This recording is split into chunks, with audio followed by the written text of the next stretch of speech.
The council chamber was huge. 47 different alien species sat in their seats arranged in a perfect circle.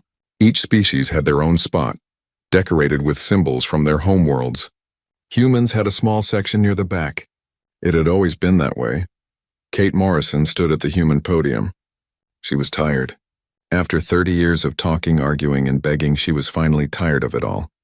Her hair had turned gray during her time as Earth's ambassador. The alien said it was because humans aged too fast. Kate knew it was because dealing with the council was exhausting. Today was voting day. The council was deciding on something called the Limitation Accords. Kate already knew how the vote would go. She had spent weeks trying to convince other delegates to vote against it. They all said the same thing. They were sorry, but they had to think about their own people first.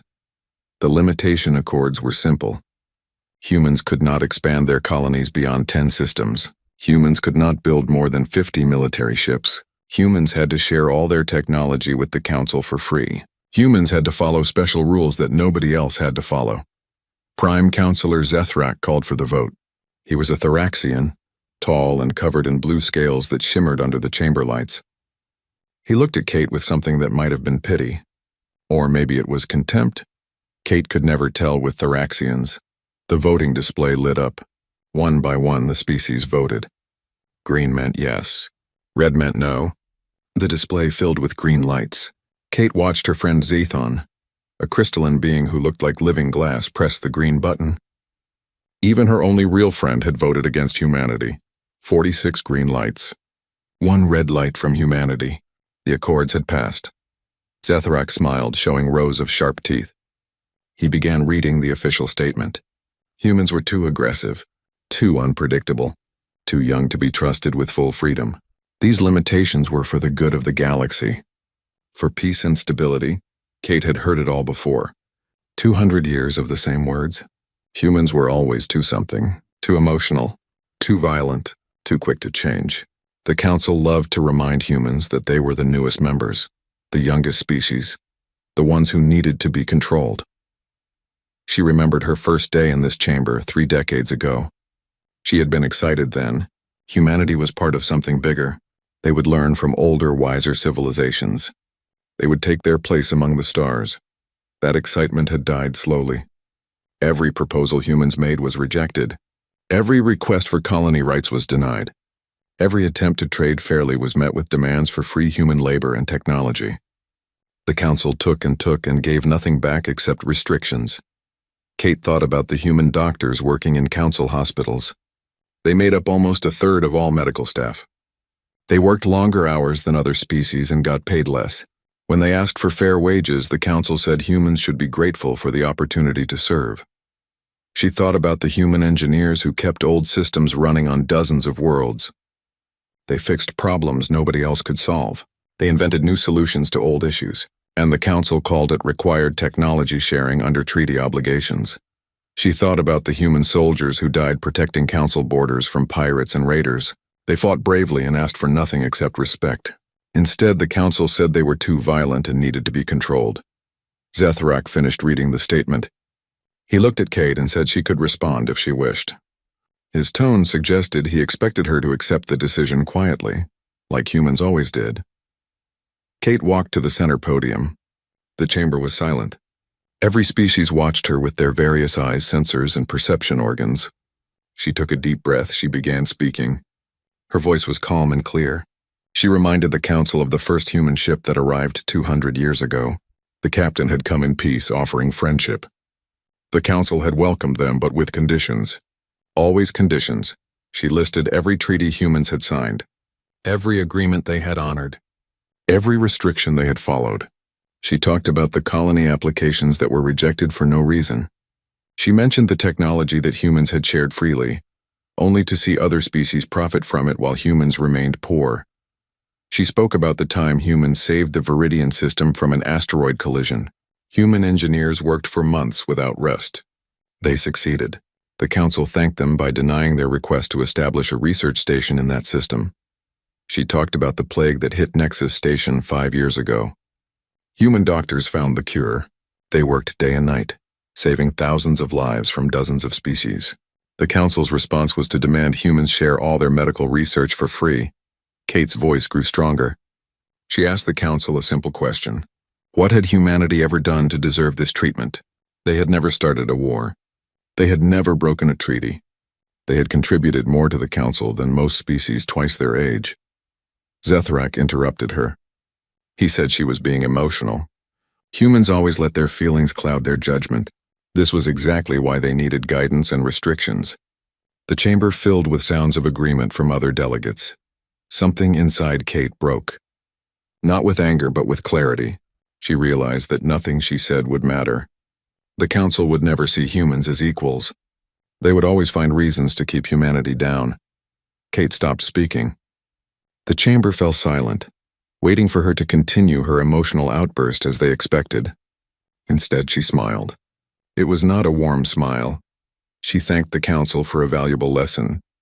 They had taught humanity something important about the nature of alliances. They had shown humans the difference between partnership and exploitation. They had made it very clear where humanity stood in the galactic order. Then Kate said the words that would change everything. She announced that humanity was formally withdrawing from the Galactic Council. Effective immediately, all human personnel would return to human space. All human assets would be removed from Council territory. All agreements and treaties were hereby void. The chamber exploded with noise. Delegates shouted in dozens of languages. Zethrak tried to speak, but his words were lost in the chaos. Zathon's crystalline body flashed with colors that meant distress. Other delegates looked confused, angry, or shocked. No species had ever left the council before. The idea was unthinkable. The council was supposed to be the ultimate authority in the galaxy. Species joined and stayed forever. That was how it worked. Kate did not wait for a response. She walked away from the podium with her head high. Her small delegation followed her. They left the council chamber while delegates were still shouting questions and demands. Outside the chamber, Kate allowed herself a moment of emotion. Her hands shook slightly. Her assistant, a young woman named Beth Harrison, looked worried. She asked if Kate was sure about this decision. Kate nodded. She had never been more sure of anything in her life. Humanity had spent 200 years trying to earn respect that would never come. It was time to stop begging for acceptance and start demanding dignity. She sent a coded message to Earth. 3 simple words. Begin the withdrawal. Within minutes, the message reached every human in council space. The plan they had prepared in secret was now active. Kate looked back at the council building one last time. It was beautiful, built from materials gathered from 100 worlds. Humans had helped construct parts of it. They had maintained it. They had respected it. Now they were leaving it behind. Let the council find someone else to do the work they had always taken for granted. Let them learn what it meant to lose something they never appreciated. As Kate's ship left Viridian Prime, she thought about the future. Humanity would face challenges. They would be alone for a while, but they would be free. Free to grow, to build, to become whatever they wanted without council restrictions. The council had made their choice. Now they would live with the consequences. And Kate suspected those consequences would be more severe than they could imagine. Captain Lucas Grant stood on the bridge of his flagship. The communication from Earth had arrived 10 minutes ago. 3 words that he had been waiting months to hear. Begin the withdrawal. Lucas looked at his crew. They were ready. Everyone knew this day might come. They had prepared for it quietly, carefully, while pretending to be the obedient junior partners the council expected. He gave the orders. All human ships were to return to their home bases immediately. All personnel stationed on council worlds were to pack their belongings and report to transport ships. Everything valuable came with them. Everything else was to be left clean and organized. The operation moved like clockwork. Human soldiers at joint military bases packed their equipment within hours. They said polite goodbyes to alien colleagues who looked confused and worried. Nobody explained what was happening. Orders were orders. On Nexus Station, a massive trading hub, human workers began leaving their posts. The station manager, a Thoraxian named Velkon, rushed to the human residential section. He found families packing boxes and loading them onto transport shuttles. Velkon asked what was happening. A human engineer named Carl Peterson stopped packing long enough to answer. Humanity was leaving the council. All humans were going home. Velkon protested. They could not just leave. There were contracts and agreements. Carl shrugged. The council had made their decision with the limitation accords. Humanity had made theirs. He went back to packing. Velcon stood there watching 30 human families prepare to depart. They represented nearly half the station's maintenance crew. In the medical district of the station, Dr. Sarah Kim was saying goodbye to her patients. Many were long-term cases that she had been treating for months. Some were crying. A young Viridian child asked if she was coming back. Sarah shook her head gently. She wished them all good health. The head of the medical facility tried to stop her. They were in the middle of a critical treatment cycle. People would die without her expertise. Sarah felt bad about that, but she had her orders. She suggested they contact the council for replacement doctors. Surely the council had qualified medical personnel available. The facility had realized the problem immediately. Most species did not want to work in the medical field. It was considered low-status work. Humans had filled those positions because they cared about helping people, not status. Now those humans were leaving. Across council space, the same scene repeated. Human teachers left schools. Human mechanics abandoned repair bays. Human farmers walked away from agricultural projects. Human scientists packed up their research and went home. Within 48 hours, every human embassy in council space was empty. The buildings were clean and organized. Keys were left with local authorities. Notes explained where everything was stored. It was all very professional and very final. Lucas Grant supervised the military withdrawal personally. Human defense fleets pulled back from joint patrol routes. Shared military bases were evacuated. Weapon systems were packed up. Everything humans had contributed to council defense was removed. A council admiral tried to stop them. He said humans had obligations. Treaties required them to maintain their posts. Lucas looked at him calmly. Those treaties were made with council members. Humanity was no longer a member. Therefore, the treaties no longer applied. The admiral threatened to use force. Lucas smiled, but his eyes were cold. He suggested the admiral think very carefully before threatening a fleet that was no longer restricted by council military regulations. The admiral went pale and backed down. On Viridian Prime, Zathon tried desperately to contact Kate Morrison. They had been friends for years. Surely there was a way to fix this. Kate's response came through official channels. It was polite but distant. Humanity's decision was final. Zathon should not take it personally, but Zathon did take it personally. They had voted for the limitation accords. They had abandoned their friend when it mattered. Now they were losing not just humanity, but their own integrity. The guilt felt like acid eating through their crystalline body. Zethrak called an emergency council session. The chamber was in chaos. Delegates shouted questions. Nobody had answers. This had never happened before. There were no procedures for dealing with a species leaving the council. Some delegates suggested sending warships to force humans back. Others pointed out that humans had always been restricted from building a full military. Without those restrictions, nobody knew what weapons humanity might have. Starting a war seemed unwise. Economic advisors began delivering reports. The numbers were frightening. Humans made up significant percentages of workers in dozens of critical industries. Medical care, 30%. Technical maintenance, 40%. Agricultural specialists, 25%. The list went on and on. One advisor asked a simple question. Who would replace these workers? The chamber fell silent. Most species considered these jobs beneath them. That was why humans had done them.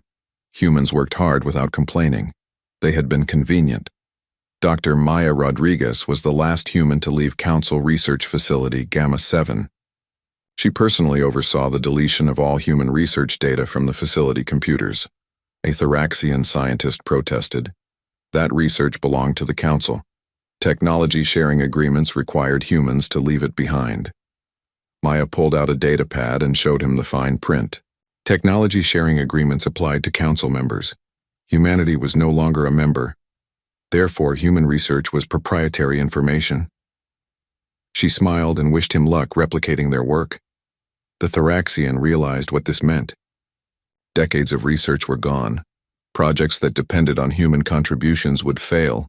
Breakthroughs that humans had achieved would need to be rediscovered from scratch. He sat down heavily, watching Maya walk away. Communication networks across council space began experiencing problems. Human engineers had maintained the quantum relay stations that made faster-than-light communication possible. Without regular maintenance, the relays started breaking down. Messages took longer to transmit. Some sectors lost contact entirely. Council technicians tried to fix the problems, but they did not understand the human modifications that had made the system more efficient. Every fix seemed to create new problems. On Theraxia Prime, Zethrak received reports from his homeworld. The agricultural projects were failing. Crops that humans had engineered specifically for Theraxian soil were dying. Nobody knew why. The human scientists who understood the biology had left. Food prices began rising. Zethrak had always taken food security for granted. His world produced more than enough for its population. Except it did not really. Humans had been quietly supplementing production for decades, and now they were gone. Trade routes that humans had protected became dangerous. Pirate attacks increased immediately. Without human security forces, merchant ships were easy targets. Some shipping companies stopped operating entirely. Others raised their prices to cover the increased risk. Lucas Grant watched the final transport ship dock at Earth's orbital station. Every human in council space was now accounted for. Nobody had been left behind. The operation had been flawless. His second-in-command, Commander Janet Cole, asked if he felt bad about leaving the council in such a difficult position. Lucas thought about it for a moment. Then he remembered every time the council had dismissed human concerns, every time they had demanded more while giving nothing. He told Janet that he felt nothing at all. The council had made their choice. They had decided humanity was too dangerous, too unpredictable, too young. Now they would learn what it meant to lose the people they had always taken for granted. Kate Morrison stood in her new office on Earth. She received daily reports about conditions in council space. Infrastructure failing, communications breaking down, medical facilities overwhelmed, food shortages beginning. She felt a moment of sympathy. Then she remembered Zethrak's smug smile when the limitation accords passed. She remembered 200 years of being treated as inferior. She remembered every time humanity had asked for respect and received contempt. The council had wanted humans to be quiet and obedient. They had wanted humanity to accept its place as a servant species. Well, humans had been quiet. They had departed without violence or drama. Now the council could enjoy the silence and bear the consequences of their decisions. Kate turned off her datapad and looked out at Earth below. Humanity had work to do. They needed to build their own future now, free from council restrictions.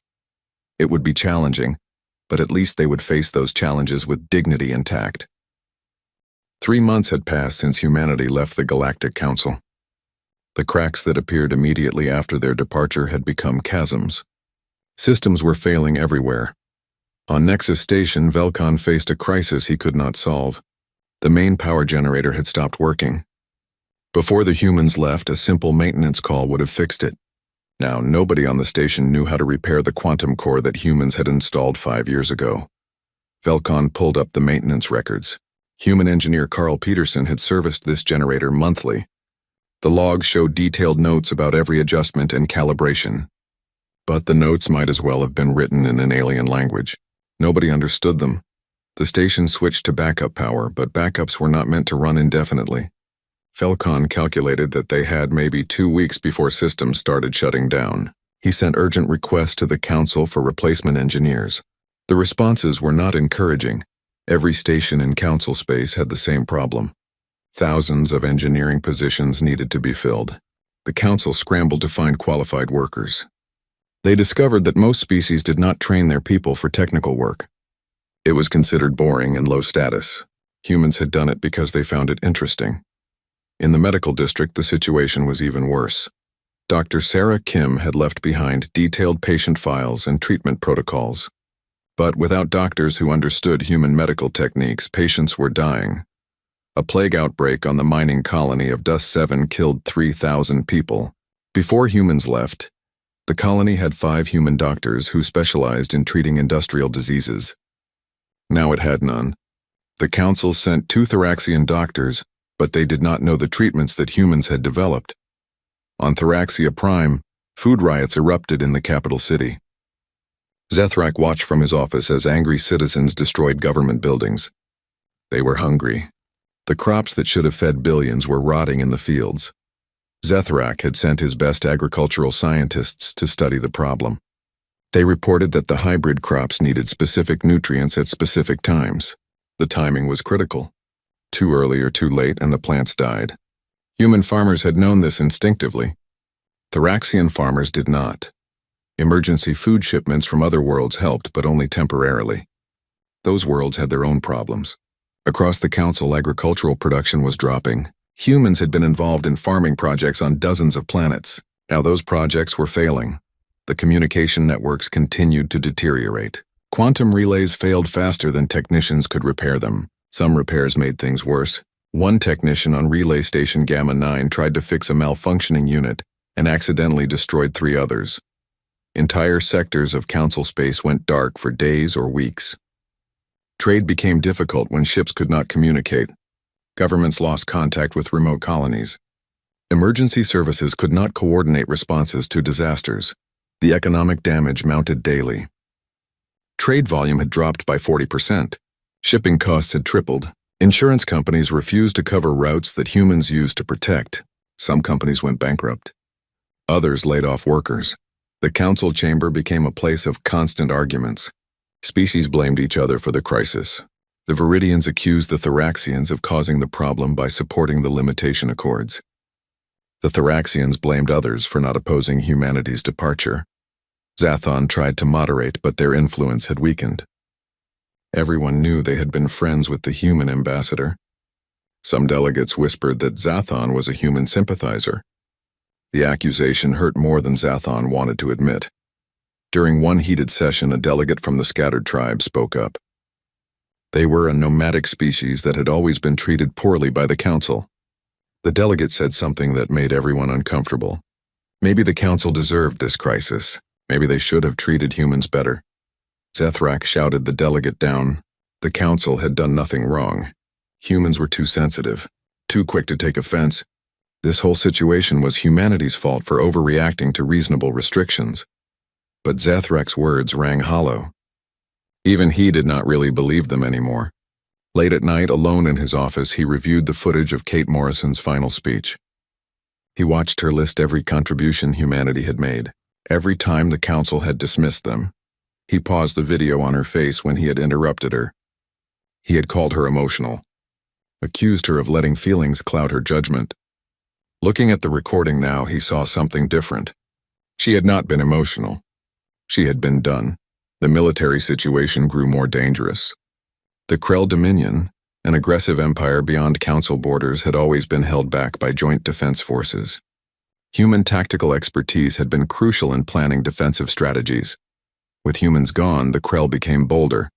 They launched probing attacks on border systems. Council forces tried to respond, but their coordination was terrible. Different species had different military doctrines. Humans had been the bridge that made them work together. The Krell captured a small border colony called Haven's Rest. It was the first time in a century that council territory had been taken by force. The message was clear. Without human military expertise, the council was vulnerable. Council military commanders panicked. They sent urgent requests to Earth, offering enormous payments for human military advisors. The response from Earth was brief and professional. Humanity appreciated the offer but would decline at this time. They wished the council success in their defensive efforts. The message included a subtle reminder. Perhaps the council should refer to the limitation accords for guidance on military matters. After all, those accords had specified how many ships humans could build and what weapons they could develop. Surely the council's wisdom would serve them well now. The sarcasm was gentle but unmistakable. Some council members got angry. Others felt ashamed. Everyone understood the implication. The council had restricted human military development because they feared it. Now they needed that military expertise and could not have it. Zathon made another attempt to contact Kate Morrison. This time they did not use official channels. They sent a personal message to Kate's private communication line, one that she had given Zathon years ago when they became friends. Kate responded. The conversation was short and painful. Zathon apologized for voting for the limitation accords. They admitted they had been a coward, putting political pressure ahead of friendship. They begged Kate to reconsider humanity's withdrawal. Kate's response was kind but firm. She forgave Zathon personally. She understood the difficult position they had been in. But humanity's decision was final. 200 years of being treated as inferior was enough. Humans would not return to the Council. Zathon asked if there was anything the Council could do to change humanity's mind. Kate was quiet for a long moment. Then she said something that Zathon would never forget. The Council could learn. They could grow. They could become better. But that growth would have to happen without humanity. After the conversation ended, Zathon sat in darkness for hours. Their crystalline body flickered with colors that meant deep sadness. They had lost more than a political ally. They had lost a friend, and they had nobody to blame but themselves. On Earth, Kate looked at the reports flowing in from Council space. Infrastructure collapsing, food shortages spreading, medical crises multiplying, military defeats mounting. The Council was suffering.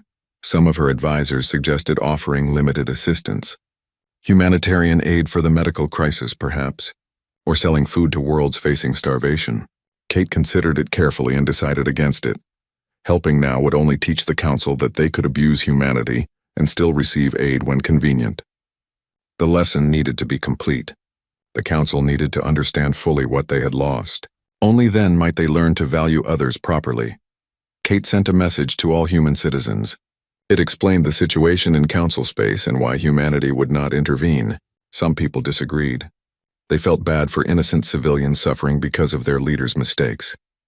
Kate understood their feelings. But she also remembered every human who had died protecting Council borders. Every human scientist whose research had been stolen. Every human worker who had been paid less for doing more. Compassion was important, but so was self-respect. Humanity had departed quietly, without violence or threats. Now the Council would bear the consequences of taking human contributions for granted. It was a harsh lesson, but sometimes harsh lessons were the only ones that stuck. While the Council struggled with crisis after crisis, humanity was quietly transforming. Free from Council restrictions, they could finally show what they were truly capable of. Dr. Maya Rodriguez stood in a research facility that did not officially exist. For decades, she had been working on projects that the Council deemed too dangerous. Faster-than-light drives that exceeded anything the Council had. Weapon systems based on physics that other species barely understood. Artificial intelligence that could think and create. The Council had forbidden most of this research. They said humans were too young, too reckless, too unpredictable to be trusted with advanced technology. So humans had learned to be very good at keeping secrets. Maya activated a holographic display showing the new faster-than-light drive. It was 3 generations ahead of Council technology. Ships using this drive could cross the galaxy in weeks instead of months. The Council had always controlled faster-than-light technology carefully, keeping everyone dependent on their infrastructure. Not anymore. Humanity had surpassed them. Captain Lucas Grant walked through the shipyards orbiting Mars. Row after row of warships stretched into the distance. Some were newly built, others were older vessels that had been upgraded with hidden military systems. The Council had limited humanity to 50 military ships. They had assumed humans would obey that limitation. What they did not know was that humans had built hundreds of civilian vessels with modular designs. Those civilian components could be swapped for military ones in hours. Lucas smiled as he watched construction crews work. The human fleet was now larger than most Council members realized. More importantly, it was more advanced. Human engineers had been designing better weapons and defenses for years, just waiting for the chance to build them. But humanity did not plan to remain isolated. Kate Morrison had always known that Earth alone could not stand against the entire galaxy if things went badly. They needed allies. Real allies, not the false partnership the Council had offered. The first species to approach humanity was called the Verdant Collective. They were plant-based beings, slow-moving but incredibly intelligent. The Council had classified them as non-sentient and denied them representation. It was one of the Council's many shameful decisions. Human scientists had proven verdant intelligence years ago, but the Council ignored the evidence. The verdants communicated through complex chemical signals that most species could not detect. Humans had developed technology to translate these signals, giving the verdants a voice for the first time. Kate met with verdant representatives on a colony world called New Gardens. The verdants moved slowly, their root systems anchored in special soil containers. Through the translation devices, they spoke with wisdom accumulated over thousands of years. They thanked humanity for recognizing their intelligence. They offered friendship and alliance. In return, they asked only for continued respect and the technology that allowed them to communicate. Kate agreed immediately. This was the kind of partnership she had always wanted. Other species followed. The scattered tribes, nomadic miners who had been exploited by the Council for cheap labor, sought refuge among human colonies. They brought their expertise in mining and metallurgy. Humans offered them fair wages and equal treatment. The Silent Watchers arrived next. They were observers, a species that perceived reality through scent and chemical gradients. Most Council members could not even tell when Silent Watchers were present. Humans built devices that could translate their unique language, and suddenly the Silent Watchers had allies who could understand them. Within a year of leaving the Council, humanity had formed a new alliance. They called it the Free Worlds Coalition. The charter was simple. All member species were equal. All contributed according to their abilities. All shared in the benefits. Nobody was considered superior or inferior. The Council watched this development with growing concern. Species were leaving Council space to join the coalition, not just individuals but entire colonies. The appeal was obvious. The coalition treated everyone fairly. Then came the moment that changed everything. The Krell Dominion, emboldened by their easy victories against Council forces, launched a major offensive. They invaded 3 border systems simultaneously. Council defenders tried to resist but were overwhelmed. The Krell had always feared human tactical abilities. When humans left the Council, the Krell saw an opportunity. They calculated that without humans, the Council was weak. They were right. Council military commanders sent desperate messages to Earth. They offered huge payments, technology exchanges, trade agreements. Anything if humans would help defend against the Krell. Kate discussed it with the coalition leadership. The Council deserved to face the consequences of their actions. But innocent people were dying. Civilians who had nothing to do with the limitation accords were being killed in Krell attacks. The coalition debated for hours. Finally, Kate made a decision. The coalition would intervene, but not to help the Council. They would intervene to protect innocent lives, and they would do it in a way that sent a very clear message about what humanity had become. Lucas Grant led the coalition fleet to the Krell front lines. They did not announce their arrival. They did not coordinate with Council forces. They simply appeared in the middle of the largest Krell invasion fleet and began fighting. The battle was unlike anything the galaxy had seen in generations. Coalition ships moved with impossible precision. Their weapons struck with devastating accuracy. Their shields absorbed damage that should have destroyed them. Lucas watched from the bridge as his tactical displays showed the Krell fleet falling apart. The enemy had expected an easy victory. Instead, they faced technology and tactics they could not counter.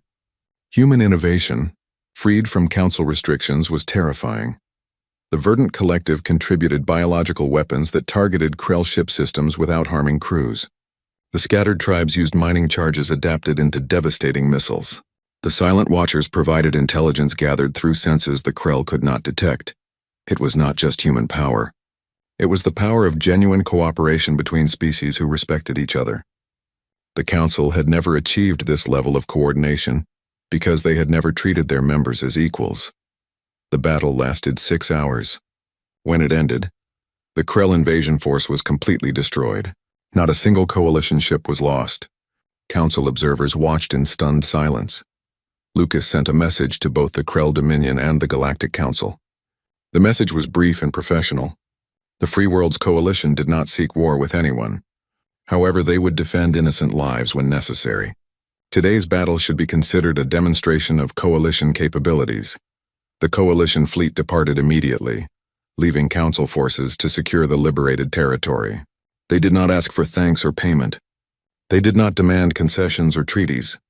They simply left. The message was crystal clear. Humanity was no longer a junior partner begging for respect. They were a major power that operated on their own terms. The Council could neither control them nor ignore them. On Viridian Prime, the Council chamber erupted in chaos. Some delegates called for immediate negotiations with the Coalition. Others insisted the Council should build their own advanced weapons to match human technology. A few suggested declaring war on humanity for interfering in Council affairs. Zethrak watched the arguing delegates and felt something he had never experienced before. Fear. Real, genuine fear. The Council had always been the dominant power in the galaxy. Other species feared them. Now the Council feared humanity. Worse than fear was the realization of what the Council had done. They had restricted humanity precisely because they feared human potential. Now freed from those restrictions, humanity had become exactly what the Council feared. Powerful, independent, and completely beyond Council control. Zathon approached Zethrak after the session ended. They asked quietly if Zethrak finally understood what they had lost. Zethrak nodded slowly. They had not just lost a member species. They had created a rival that surpassed them in every meaningful way. Kate Morrison reviewed the battle reports with satisfaction. The demonstration had achieved its purpose. The galaxy now understood that humanity and their allies were a force to be respected. More importantly, species suffering under Council rule now had an alternative. Applications to join the Free Worlds Coalition increased dramatically. Small species that had been ignored or exploited by the Council saw hope for the first time. The Coalition carefully evaluated each application, accepting only those who genuinely believed in equal partnership. Humanity had not sought power or dominance. They had only wanted respect and fair treatment. When the Council refused to provide those basic rights, humans had walked away. Now they were building something better. Something that proved there was a different way to organize galactic civilization. The Council's time of unchallenged authority was over. Humanity had departed quietly, and in doing so had changed the galaxy forever. 5 months after the demonstration against the Krell, Zethrak made a journey he never thought he would make. His personal ship traveled to Earth, a world he had never visited despite 2 centuries of humanity being in the Council. The trip was humiliating. As Prime Counselor, he should have demanded that humans come to him. But the Council was desperate. Food shortages had spread to a dozen worlds. Infrastructure continued to fail. The Krell threat had only been postponed, not eliminated. And more species were leaving to join the Coalition every week. Earth's orbital control directed his ship to a landing pad outside the human capital. There were no grand ceremonies, no diplomatic reception, just a simple message that Ambassador Morrison would meet him at the appointed time.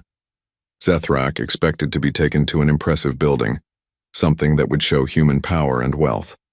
Instead, he was led to a modest government office. The room was small and plain. Kate Morrison sat behind a simple desk, reviewing reports on a data pad. She looked up when he entered and gestured to a chair. Zethrak sat, feeling uncomfortable. In the Council chamber, everything was designed to impress and intimidate. This room had none of that.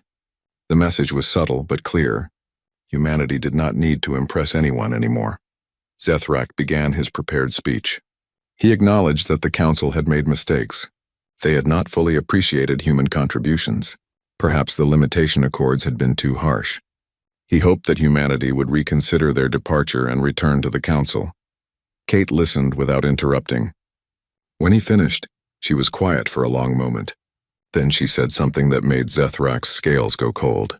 She reminded him of her final speech before the Council. She had warned them that the limitation accords would have consequences. The Council had chosen not to listen. Now those consequences were real. The Council's economy was damaged. Their military was weak. Their political unity was broken. And the species they had dismissed as too young and too dangerous had become the most powerful force in the galaxy. Zethrak tried to argue. He said the Council had always acted in good faith. They had been trying to maintain galactic stability. Surely Kate understood that difficult decisions had to be made for the greater good. Kate's expression hardened. She asked him a direct question. Had treating humans as inferior really been necessary for stability? Or had it simply been convenient? Had restricting human technology really been about safety, Or had the council been afraid of competition? Zethrak had no good answer. Deep down he knew the truth. The council had kept humanity down because it was easier than treating them as equals. Other species might have demanded better treatment if humans received it. The whole hierarchical system would have been threatened. Kate presented him with a proposal. The Free Worlds Coalition would provide humanitarian assistance to council worlds facing crisis. They would share some technology, though not their most advanced systems. They would maintain peaceful relations and open trade. In return, the council must formally acknowledge their mistreatment of humanity. They must apologize publicly. They must repeal the limitation accords and all similar discriminatory laws, and they must commit to treating all species equally in the future. Zethrak asked if humanity would rejoin the council under these terms. Kate shook her head. That chapter was closed. Humanity would never return to the council. The coalition and the council would exist as separate entities, cooperating when beneficial but remaining independent. Zethrak felt his world crumbling. The council had defined galactic order for thousands of years. Now humanity was saying that order was broken and would not be restored. A new system would emerge, one where the council was no longer supreme. He had no choice but to accept. His people were starving. His civilization was failing. Pride meant nothing against those realities. He agreed to all the terms. As he prepared to leave, Kate offered one final observation. The council would recover from this crisis. They would learn and grow, but they would never forget what it cost to take humanity for granted. That lesson, she said, was worth all the pain they were experiencing. Zethrak returned to Viridian Prime and presented the terms to the council. The debate was fierce. Some delegates called the terms humiliating. Others pointed out that they had no alternatives. Eventually, the council voted to accept. The formal apology was broadcast across the galaxy. Zethrak himself delivered it, his voice heavy with shame. He admitted that the council had treated humanity unfairly. He acknowledged their contributions and the mistake of driving them away. He promised that the council would do better. True to their word, the coalition provided assistance. Human agricultural experts helped restore food production on Theraxia Prime and other worlds. Human engineers fixed critical infrastructure. Human doctors treated plague victims and taught others their medical techniques. But this time, humans were paid fairly for their work. They were treated as consultants and partners, not servants. The council learned what it meant to have an equal relationship with humanity. Years passed. The galaxy settled into a new balance. The Galactic Council still existed, but its authority was greatly reduced. Many species had left to join the Free Worlds Coalition. Those that remained in the council did so by choice, not because there were no alternatives. Kate Morrison eventually retired from active diplomacy. She had spent enough years fighting for humanity's rights. Now she served as an advisor to the Coalition Council, helping guide younger diplomats. She took great satisfaction in watching the coalition grow. Species that would never have had a voice in the old council now participated equally in decisions. The Verdant Collective contributed their ancient wisdom. The scattered tribes shared their technical expertise. The Silent Watchers provided unique perspectives that enriched every discussion. Captain Lucas Grant continued leading coalition defense forces. The Krell Dominion, badly shaken by their defeat, had entered peace negotiations. Other potential threats observed coalition military capabilities and chose diplomacy over conflict. Lucas sometimes thought about the council military officers who had dismissed human tactical abilities. They had called humans too aggressive, too willing to fight. Now those same officers studied human military doctrine and tried to copy it. The irony was not lost on him. Dr. Maya Rodriguez headed the Coalition Research Division. Scientists from dozens of species worked together on projects that pushed the boundaries of knowledge. The free exchange of ideas produced innovations that neither humans nor any other species could have achieved alone. Maya remembered the council research facilities where human ideas had been dismissed or stolen. The coalition operated differently. Every species contributed according to their abilities. Every species shared in the benefits. Credit was given where it was due. Zathon eventually resigned from the council and emigrated to coalition space. They found Kate one day and apologized again for voting for the limitation accords. Kate forgave them, understanding the impossible position they had been in. Zathon became an important figure in the coalition, using their experience to help other species transition from council membership. They dedicated the rest of their life to building the equal partnership that should have existed from the beginning. 5 years after humanity's departure, Kate stood on the observation deck of Coalition Station Prime. She watched ships from dozens of species dock and depart. Trade flourished. Research advanced. Military cooperation ran smoothly. Everything worked because it was built on respect and equality. A young human officer approached and asked Kate a question. Did she ever regret the confrontation with the council? All the pain and struggle that followed? Kate thought carefully before answering. She explained that sometimes the only way to gain respect was to walk away from those who would never give it freely. Humanity had shown the council the consequences of their choices. The lesson had been harsh but necessary. More importantly, humanity had built something better. The coalition proved that galactic civilization could be organized around cooperation between equals. Other species saw this and wanted to be part of it. The young officer thanked her and returned to duty. Kate remained at the observation window, watching the peaceful activity of the station. Ships arriving, ships departing, species working together. It was everything she had dreamed of during those long, frustrating years in the council. Humanity had not sought power or dominance. They had only wanted dignity and fair treatment. When the council refused to provide those basic rights, humans had made a difficult choice. They had departed quietly, leaving the council to face the consequences of their actions. Those consequences had been severe. But they had also been educational. The council learned what it meant to lose people they had always taken for granted. They learned that treating others as inferior had real costs. And they learned that human patience, while extensive, was not infinite. The galaxy was different now. Better in many ways. 2 major powers existed instead of one. Species had choices about which system to join. And everywhere the message was clear. Respect had to be earned through equal treatment, not demanded through superior force. Kate turned away from the window and headed to a meeting with coalition representatives. There was always more work to do, more species to welcome,